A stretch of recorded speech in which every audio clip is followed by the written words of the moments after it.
Today on the show, we have some more GTA 5 Online news and information to discuss. Rockstar has made some interesting updates to GTA Online this week. They've been fixing some more or less long-standing issues in the game. They also added some new functionality to races, even sneaking in a few extra changes that you might not have noticed here, from vehicles to missions, and also some exclusive promo offers ending here. There is a lot to talk about, and I've got all the details in today's video, so stick around as we break it all down.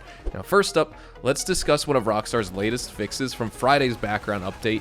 They've addressed an issue affecting the Terrorbyte storage after you purchase it. So now if you've used the Terrorbyte, you know obviously it's an essential tool for running businesses efficiently in GTA Online. Basically, it's a mobile command center that allows you to launch missions, source goods for businesses, and also customize certain vehicles like the Oppressor Mark II, for example. However, some players were running into a glitch in this game where the Terrorbyte storage wouldn't function correctly after they bought it, and this bug has caused problems like vehicles not being stored properly, or also players not being able to fully utilize the Terrorbyte's features, which is obviously a huge deal if you're trying to grind missions in the game or just use the Terrorbyte as your hub for operations.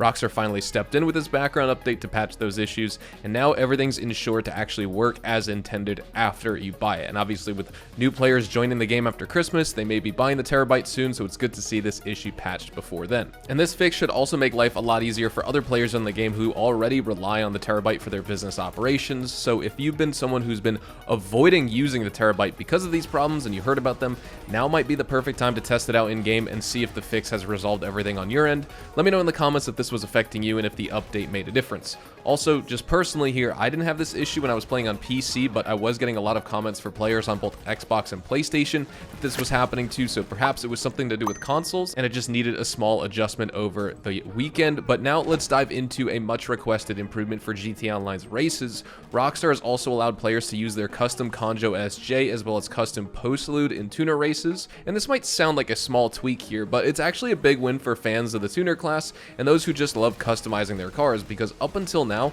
only non-custom versions of these vehicles were available in races, which obviously left players with souped-up versions sitting in their garages, and they were unable to use them where it actually counts. And for those of you who spent time and money customizing your Dinka Conjo SJ or even the postlude, this fix should finally give you the chance to show off your build in races, and more importantly, test out how your upgrades perform against other players and how your skills using your vehicle stacks up against another player using the same car. And it's a great move that's just going to allow more variety to tuner races, and overall it also ensures that these cars don't feel left out of the competitive scene, because they have been so far. Now, another interesting thing to note here, the Jester RR widebody that just released with Agents of Sabotage has also been confirmed as part of the tuner class as well. Obviously some players might not have realized this before. It of course makes a lot of sense given the car's design and performance focus, despite the fact that there really is no customization options that you could apply. It's kind of like a waste of money from this DLC unless you just want a wide body kit on your Jester RR. So if you're into tuner races, this update is going to give you a little bit more of an option in terms of flexibility here, and now you can just take some of your custom cars for a spin in the tuners races. Lastly, let's talk about some smaller changes that Rockstar made to GTA Online here at the end of this week, things that you might not have noticed, but they're definitely worth pointing out. So first, Rockstar made it possible to replay the current salvage yard robbery targets as well as the high priority file mission for a second playthrough this week. For those of you who have already completed these missions from the dates between December the 19th and December the 26th when they were originally available, this is just going to be another opportunity to go back and either enjoy the gameplay again or earn some extra cash and rewards. So if you thought you missed out the first time around, or you want more opportunities to sell these holiday and Christmas vehicles that you may have already claimed the first time around, and now you can do them again and sell them, and this change is going to give you another chance to dive back in, as Rockstar has reset these missions via the GTA 5 tunables, despite them not releasing anything else in the form of our usual weekly tunables server-side weekly updates. So let me know in the comments if you're planning on replaying these, or if you've already jumped back in. How did it go with the second time around? I'm curious to know. Now, the second change in this third type of update here is aimed at PlayStation players specifically. The 2-week free play period, which allowed PlayStation users to try the new Agents of Sabotage DLC without a PlayStation Plus subscription, has officially ended. And this overall was a really good opportunity for those out there without PlayStation Plus to basically just experience the new DLC and the new content for free, but unfortunately, it's now back to requiring a subscription here. So if you were enjoying this free play period and you haven't picked up PlayStation Plus yet, you might want to consider doing so and subscribing to keep access to this game. And if you missed the chance, let me know if you'd like to see Rockstar bring back similar events in the future. I honestly think this was a really cool opportunity that they dished out, and maybe in the future we could even see more GTA Online free weekends to get the community numbers up and keep the player base engaged during more boring periods of the game a few months after a major DLC releases.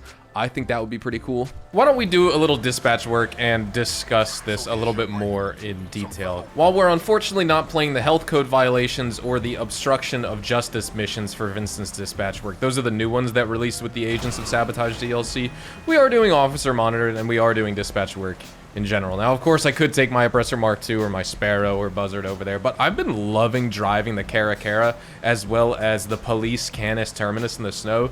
These vehicles have been such a treat to use over the holiday break here in GTA Online while we have the snow, while we have the festive weekly update content, things like that. And you know what? Let's actually take this thing down the dirt trail over here. Dirt and snow combined into one. This is going to be an enjoyable time. But figured we play a little bit of this content and discuss it a little bit more because there are some larger, much larger issues, I should say, that we have problems with right now in GTA Online. And I'm sure some players are like, well, why isn't Rockstar fixing this stuff? They need to get in gear and fix it. Unfortunately, we won't see these things fixed at least until the next couple weeks, because they need to come back to the office to actually work on the game.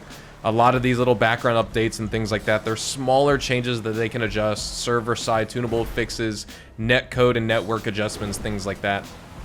But the other point I wanted to make, and just kind of to elaborate a little more in this video, is when it comes to things like, say, the ghost raids, which we're still waiting on fixes for, you know, all the long-standing issues in the game, those, one, I honestly don't even believe the ghost raids will ever be fixed, ever in this game, even right before or right after GTA 6 comes out. Maybe right after or right before the game comes out, they'll decide to actually fix those things, and it's like, well, who cares, because we'll already be moved on to the next GTA game at that point. But when it comes to a lot of those issues, I don't think we'll see them fixed. But we have some other things that are nice that players may not have realized with the new Agents of Sabotage DLC or these other background updates, and they have to do with the fact that, like, say if you're using your nightclub, or excuse me, not your nightclub, but your CEO office and your special cargo warehouse technicians like Loot Bay and all the other random people, they actually are starting to talk again, which is nice, because that's pretty cool to see. Usually we don't see fixes like that. I almost wasn't expecting Rockstar to fix that. Once they glitched it out with the bottom dollar bounties update, I almost figured that we were never going to see those issues fixed, because Rockstar would be like, oh, there's no sense in worrying about it. There's issues like that in Red Dead Online that have been in the game for years, and Rockstar never ended up bothering to fix and things like that. So I think that is nice to see. And we are going to get more smaller server-side fixes, tunable update fixes. Like we just talked about in this video, there are some things that they already have adjusted, but when it comes to like major problems, ghost raids, and I've been getting a lot of comments from many players about other problems in the game that have been going on. Like, for example, coming from Stephen Miller, he says the new faction police car has a problem with the light bar where every time you hit something, it just falls off. That's the same thing actually on the police Cara, and I know that's been bothering people recently. I am right there with you. That, I believe, also is not going to get fixed until next DLC. I think Rockstar may actually end up fixing it in general. I don't think they'd leave that like completely just unfixed or unpatched, unchanged, whatever you want to call it. That's a really cool minigun picture, by the way. I need that for my room. But either way, I do believe we're going to see that fixed at some point, but that also is something I believe that it will take until, I guess, the summer DLC. So summer 2025, that's when we could see that fixed and that patched, because just for the fact that, you know, we saw the same thing with the Vapid Elution with, what was it?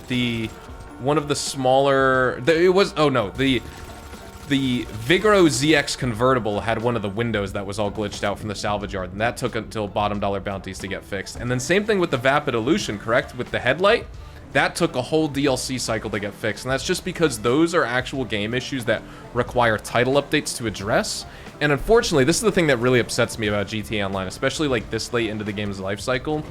Rockstar always runs title updates in a very weird way, because a lot of game-breaking issues need title updates to get fixed, because they're actual glitches with whatever the patch Rockstar actually pushes out, or whatever any game dev actually decides to push out. And so in our case, when we have Rockstar Games as our game developer upkeeping the multiplayer of GTA 5 Online, they only will update the game with title updates when we get a new DLC. So the Chop Shop in December 2023, bottom dollar bounties in June of 2024. Agents of Sabotage DLC in December of 2024. Whatever the summer DLC is going to be in June or July of 2025, right? And obviously before that, we used to get monthly updates in this game, and, you know, Rockstar would just issue patch notes and things like that when they had issues that they needed to fix. They would be prompt in addressing it way back in the OG days of GTA Online at the end of 2013, 2014, and even 2015. We would get monthly content updates, which would add new things to the game. They would never be full-fledged biannual DLCs like we've been getting recently. And then Rockstar transitioned to, you know, rapid-fire DLCs where we would get awesome stuff like Further Adventures in Finance and Felonies, and the Bikers update, and Import-Export, Gun Running, Smuggler's Run, all of that. We would see all those updates back to back to back to back, and we were getting like 4 pretty solid updates a year for like a couple years in this game. And, you know, with some smaller ones mixed in between. Not every single one was going to be like a 10 out of 10 banger at that point in the game's life cycle, but overall, we were seeing that. And then around the time that the Nightclub update released, Rockstar started switching just to exclusively biannual DLCs, where maybe once or twice we would see like a smaller type of content update, but it wasn't anything full scale with whole mission quest lines and things like that. It would just be like a race update or something like that, like custom creator game mode update, whatever the case is.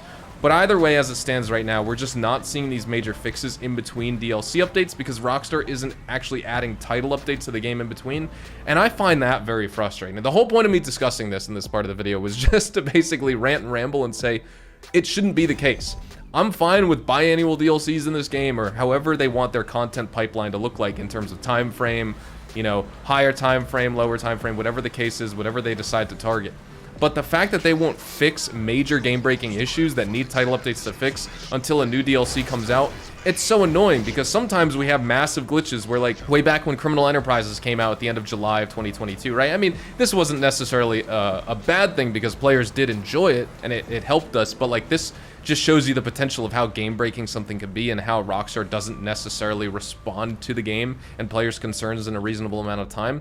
You guys remember that one vehicle, the Benefactor Sterling GT? Well, that thing was basically invincible to all bullets because the entire vehicle was bulletproof. You could just blow it up with a rocket, I'm pretty sure, but in terms of you trying to shoot at a player driving that vehicle, like say if it was a griefer in it and you were just trying to shoot them and headshot them, you couldn't headshot them out of the vehicle because it was totally bugged. And obviously that was useful when we would be playing missions and things of the like, but just in our case, imagine if that was, say, like the Oppressor Mark II that was bugged and you couldn't blow it up, or someone was driving a Night Shark around, you couldn't blow it up or something like that, and it took a whole half year for that to get fixed by Rockstar. Imagine the amount of griefing we would see in this game in public sessions. That's why they need to get on the ball and update the game more consistently. But unfortunately, we just don't see that type of thing, and it's really frustrating. So anyways, that's my 2 thoughts for this video, and that's also everything you need to know about this week's GTA Online updates. We got a few things I wanted to talk to you guys about, like Rockstar's fixes for the Terrorbyte, the tuner race changes, you know, all the smaller tweaks like mission replays, as well as PlayStation's free play period. All that adds up into, you know, I would say an interesting video for players, and hopefully you guys enjoyed watching. Let me know in the comments what you think about all of these changes. Are you excited for, you know, just kind of trying out the tuner race fixes or replaying the missions? Also, let me know, do you think Rockstar could have done more this week in terms of patches? I think they could have, but of course it's holiday break for them. You know, they're not actually in the offices for 2 weeks, so to see anything at all is nice. Nonetheless, thank you guys so much for watching. If you guys enjoyed today's video, don't forget to like, subscribe, and stay tuned for more GTA Online news, updates, guides, and tips. And I will see you guys in the next video. Adios, amigos.